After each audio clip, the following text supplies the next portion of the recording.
As xornadas de folclore organizadas pola Deputación de Ourense chegaron este sábado ao Carballiño para encher a vila de música e tradición. Dende as 22:30 a Praza Maior da localidade convertiuse no escenario que acolleu as danzas e ritmos de Panamá, Senegal e México, nun acto que celebra a multiculturalidade dos folclores do mundo. Cada grupo actuou 2 espectáculos distintos. A noite comezou co grupo de Panamá, a Academia Andrés Valiente Danza e Proyecciones Folclóricas, seguida dunha das actuacións máis enérxicas de todo o evento, a de Senegal, a cargo do grupo Ballet Jamú. E para pechar o evento, actuou o grupo de México, o Ballet Folk Instituto Tecnológico de Celaya. O repertorio de cada agrupación participante foi tan só unha pequena mostra da riqueza e variedade cultural que acolle cada país.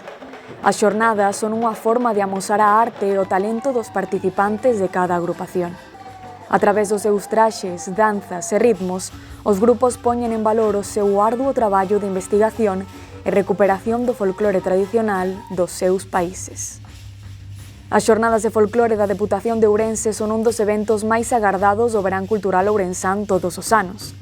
Cada edición, unha media aproximada de 25.000 espectadores desfrutan deste evento, grazas a ese carácter itinerante pola provincia.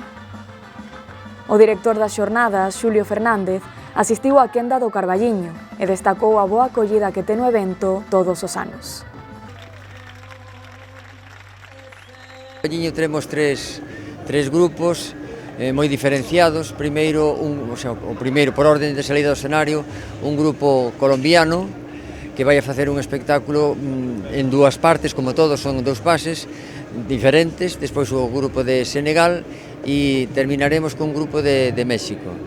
Fai tamén 2 partes, unha parte de danzas prehispánicas e outra parte de danzas dos distintos estados de México. Pois ofrece a riqueza e a variedade das culturas do mundo.